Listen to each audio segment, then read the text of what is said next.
नमस्कार मित्र. 2-3 दिवसांपूर्वी अनंत चतुर्दशीचा आपला मोठा सोहळा आटोपला महाराष्ट्रातला.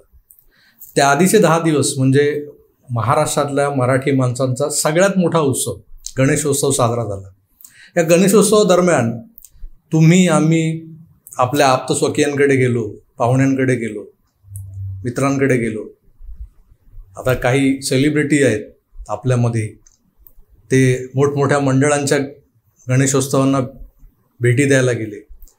काहींना तर थेट मुख्यमंत्र्यांनी वर्षावर बोलवलं होतं. वर्षावरचे व्हिडिओ तुम्ही पाहिले असतील. सलमान भाई, शाहरुख भाई, अख्खी खानावळ हिंदूंच्या या सणाला वर्षावर हजर झाली होती. आता त्यांनी ज्यांना ज्यांना निमंत्रणं दिली होती किंवा जो कोण तिथला दलाल असेल ज्याने या सगळ्या खानावळीला वर्षावर बोलवलं होतं दर्शनासाठी, वर्षावरच्या गणपतीची तुलना आता लालबागच्या राजाशी काही वर्षांनी झाली तर आश्चर्य वाटून घेऊ नका. तिथे बघावं ते सगळे सेलिब्रिटीज येत होते वर्षावर. याच्या आधीचे मुख्यमंत्र्यांच्या निवासस्थानी जे काही गणेशोत्सव साजरे झाले, अगदी फडणवीसांच्याकडे गणेशोत्सव साजरा झाला ते मुख्यमंत्री असताना, तेव्हा सगळे राजकीय नेते, राजकीय मंडळीच फडणवीसांकडे जायची गणेशोत्सवाला. पक्षाचे कार्यकर्ते, पदाधिकारी जायचे. पण यावेळी वर्षावर रीग लागली होती ती या सगळ्या सेलिब्रिटींची. त्यातही या शांतिप्रिय जमातीची सगळी जी खान मंडळी होती, खानावळ होती, त्यांची मोठी वर्दळ होती, त्यांची उठबस फार जबरदस्त होती. असो, चांगली गोष्ट आहे. तर या अनुषंगाने आपण हेही पाहिलं की मुख्यमंत्री, उपमुख्यमंत्री वेगवेगळ्या गणेशोत्सव मंडळांनाही भेटी देत होते. जे थ्रूआउट त्या 10 दिवसात मुख्यमंत्री ठाण्यातल्या जवळपास सगळ्याच मानाच्या गणपतींना जाऊन आले. पुण्यातल्या काही गणपतींना भेटी दिल्या गेल्या, म्हणजे देवेंद्रजी तिकडे होते. मुंबईतल्या काही महत्त्वाच्या गणेशोत्सवांना मुख्यमंत्र्यांनी भेटी दिल्या. या सगळ्या धामधुमीमध्ये आम्हाला असं वाटत होतं कुठेतरी, आमच्या घरचा गणपती सगळ्यात महत्त्वाचा, त्यामुळे त्या गणपतीच्या पुढून हलण्याची काही इच्छा होत नव्हती. पण बऱ्याच लोकांनी विचारलं की तुम्ही लालबागच्या राजाला गेलात की नाही, म्हणजे तिथे तुमची ओळख असेल तर आम्हालाही घेऊन चला. आम्हाला नाही कोण ओळखत हो तिकडे. आणि दुर्दैव असं की लालबागच्या राजाला आम्ही स्क्रीनवरूनच नमस्कार करतो. जेव्हा त्याचं मुखदर्शन होतं मीडियासाठी तेव्हा, आणि जेव्हा त्याचं विसर्जन सुरू होतं ते विसर्जन सोहळाही बघतो शेवटपर्यंत. एक भावभक्ती जिथपर्यंत आहे तिथपर्यंत ठीक आहे. सांगण्याचा उद्देश हाच की हा जे काही 10 दिवसांचा सोहळा होता, प्रत्येक मराठी माणसाच्या मनात कुठेतरी एक रुजलेला हा सोहळा आहे. खूप जवळ आहे, मराठी माणसाच्या हृदयाच्या एक कप्प्यात त्याला स्थान आहे. कोकणी माणूस तो वाट बघत असतो वर्षभर, कधी गणेशोत्सव येतोय. म्हणजे तसा तो शिमग्यालाही कोकणात जातो म्हणा, पण गणेशोत्सवाची मजा काही औरच असते कोकणातल्या. यंदा बिचारा नाराज झाला आमचा कोकणी माणूस, कारणही तशीच आहे, त्यावर बोलू. आज मुद्दा हा आहे की या गणेशोत्सवात सगळेच सेलिब्रिटी, सगळेच मोठमोठे राजकारणी आणि अगदी मुख्यमंत्री, उपमुख्यमंत्री हे सगळे आपल्याला दिसले कुठे ना कुठे. छोटे मोठे पदाधिकारी, प्रवक्ते, दाढीवाले, बिनदाढीवाले सगळे दिसले. पण ठाकरे कुटुंबीय मात्र दिसलं नाही. ना उद्धवजी दिसले, ना रश्मी वहिनी दिसल्या, ना आदित्य ठाकरे, ना तेजस ठाकरे, ना विवियन रिचर्ड, ना ब्रायन लारा. म्हणजे सॉरी, मी वेस्ट इंडिजच्या टीमची नावं घ्यायला लागलो. म्हणजे पूर्ण ठाकरे कुटुंब दिसलं नाही. कुठे होते ठाकरे कुटुंबीय? गणेशोत्सवाच्या काळात, महाराष्ट्रातल्या मराठी माणसाच्या सगळ्यात मोठ्या उत्सवाच्या काळात, प्रत्येक शिवसैनिकाचं जे मंडळ असतं त्याच्या विभागात, त्याला अपेक्षा होती की माझ्या पक्षप्रमुखांनी, माझ्या आदित्यजींनी आमच्या मंडळाला भेट द्यावी. पण हे गायब होते. अचानक मला गिरगावातल्या एका जे ग्रँड रोड स्टेशनच्या समोरच्या गणेशोत्सव मंडळ जे आहे त्या मंडळाला मीही दर्शनाला गेलो होतो. तिथे मला वरुण सरदेसाई भेटले. म्हणजे मी विचार करत होतो की ही मंडळी दिसत का नाही आहेत, उभाटा सेनेची मंडळी, तर वरुण सरदेसाई दिसले, भेटले, आमची नजरानजर झाली. ते चोरून माझ्याकडे बघत होते काही काळ. तर मला वाटलं आता इथे काय बातचीत होते का की बाचाबाची होते. तसं काही झालं नाही. ते आल्या वाटेने निघून गेले दर्शन झाल्यावर. माझं त्या मंडपात काम होतं थांबलो होतो, काही कार्यकर्त्यांची गप्पा सुरू होत्या आणि त्या झाल्यानंतर मीही निघालो. आता मुद्दा आहे की ही ठाकरे मंडळी कुठे होती. काल असं कळलं की हे सगळे गणेशोत्सवाच्या दरम्यान गोव्यात सुट्ट्या साजऱ्या करत होते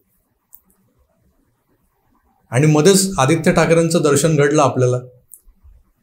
त्या राघव चड्डा आणि परिणिती चोप्रा यांचं जे काही पेज 3 फिल्मी स्टाईल लग्न जे झालं ना, ते डेस्टिनेशन वेडिंग जयपूरला की उदयपूरला कुठेतरी झालं, त्या लग्नाला आदित्यजी पोहोचले. त्यांच्या अंगावरचा जो सूट होता ना, जो सलवार कुर्ता आणि त्याच्यावरचं ते नक्षीदार जॅकेट, ते कसला तो फिकट गुलाबी रंग, आणि तो त्यांच्या एकंदरच त्यांच्या व्यक्तिमत्वाला एवढा उठून दिसत होता, खुलून दिसत होता. त्याची किंमत नंतर सहज मी एका आमच्या डिझायनर मित्राला विचारली की बाबा ह्या सूटची किंमत काय असेल, तर तो म्हणाला किमान हा 30 ते 35 लाखाच्या घरात विकला जाणारा सूट आहे. आपलं असेल बाबा, ही एवढी मोठी किंमत जी आहे ना, ती या मंडळींना परवडू शकते, कारण ह्यांच्याकडे ते 25-30 वर्षाचा सगळं जो काय आहे खोक्यापेट्या आणि तळघरातल्या जमापुंजीचा हिशोब तो सोडून द्या. कोविड काळातच एवढी जमापुंजी जमा झाली आहे की हे 30-35 लाखाचे सूट सहज शिवू शकतात. मुद्दा हा आहे की ही मंडळी महाराष्ट्राच्या अस्मितेचा सतत उच्चार करत असतात, सतत कैवार घेतल्यासारखा बोलत असतात. ज्या महाराष्ट्राचा हा महाउत्सव गेल्या 10 दिवसात सुरू होता, त्या उत्सवाला तुमच्याकडून अपेक्षा होती की तुम्ही त्या उत्सवाला हजर राहणं गरजेचं आहे. तुमच्या ज्या उरल्या सुरल्या गटाची जी काही मंडळं आहेत मुंबईत शिल्लक, त्या प्रत्येक मंडळाला वाटत होतं की हा जो भगवा आम्ही आमच्या मंडपावर लावला आहे, त्या संघटनेचे आमचे पदाधिकारी, आमचे नेते यांनी आमच्या गणपतीला यावं, दर्शन घ्यावं, आणि कार्यकर्ते जे काही चिल्लरमध्ये जे काही शिल्लक उरलेत त्यांच्यात एक जान फुंकावी, काहीतरी त्यांना स्फूर्ती द्यावी, ऊर्जा द्यावी. गणेशोत्सव त्यासाठीच असतो. असं पूर्वी व्हायचं, शिवसेनेचे नेते गणेशोत्सव मंडळांना भेटी द्यायचे. बाळासाहेबही मला वाटतं जेव्हा सक्रिय होते तेव्हा बऱ्याच गणेशोत्सव मंडळांना भेटी द्यायची. काही ठिकाणी त्यांची व्याख्यानं व्हायची, काही ठिकाणी मुलाखती व्हायच्या. त्यातून शिवसेना वाढत गेली. तर आजचं हे ठाकरे कुटुंब अगदी शांत पूर्ण गणेशोत्सव, यातला एकही माणूस औषधालाही दिसला नाही. त्याचं कारण हे होतं की हे सगळे गोव्यात गणेशोत्सवाची सुट्टी साजरी करत होते. ज्यांना महाराष्ट्राच्या अस्मितेचा भान नाही, ज्यांना आपल्या उरलेल्या पक्षात जान फुंकण्याचं भान नाही, पडलेलीच नाही, अशी ही मंडळी जेव्हा राजकीय विषयांवर येतात आणि त्यातून उगाचच महाराष्ट्राच्या अस्मितेचा डांगोरा पिटायला सुरुवात करतात ना, तेव्हा त्यांचा हा बेगडी चेहरा मराठी माणसाच्या समोर उघडा पडतो. असेच अनेक प्रसंग घडून गेलेले आहेत, अनेक गोष्टी घडून गेलेल्या आहेत, ज्यातून यांचा दुटप्पीपणा उघड झालेला आहे, वेळोवेळी उघड झालेला आहे. या पक्षाचे युवराज, शिल्लक गटाचे युवराज, ज्यांना पेज 3 कल्चरच्या ज्या पार्ट्या आहेत फिल्मी कलाकारांसोबतच्या, त्यानंतर हे राघव चड्डा, परिणिती चोप्रासारखे जे लोक आहेत, ज्यांच्या लग्नाच्या त्या समारंभामध्ये राजकीय सामाजिक क्षेत्रातले बरेच लोक होते, पण त्याचबरोबर फॅशन आणि मॉडेलिंग, त्याचबरोबर सिनेमा, बॉलिवूड, हॉलिवूड, ही सगळी मंडळी यांची भरमार होती. आणि त्याच सगळ्या गोतावळ्यात रमणारा आमचा एक युवराज जो आहे, त्याला विशेष विमानानं गोव्याहून त्या जयपूरला जावंसं वाटलं लग्नासाठी, कारण पुढचे 5-6 तास तिथे त्याला एन्जॉय करायचं होतं, आणि तिथून परत खास विमानाने गोव्याला यावंसं वाटलं. आलाही, पण त्याला त्या 10 दिवसात एकदाही असं वाटू नये की माझ्या महाराष्ट्रात, ज्या महाराष्ट्राच्या आणाबाका आम्ही घेतो मराठी अस्मितेच्या, त्या महाराष्ट्राचा सगळ्यात मोठा असा महाउत्सव गणेशोत्सव साजरा होतोय. आणि मला वाटतं कोविडनंतर ज्या लॉकडाऊननंतर, बंदीनंतर सुरू झालेल्या गणेशोत्सवातला हा एक असा मोकळा ढाकळा गणेशोत्सव होता मागच्या वर्षीचा आणि ह्या वर्षीचा. तुलनेनं या वर्षीचा थोडा अधिक मोकळा ढाकळा होता.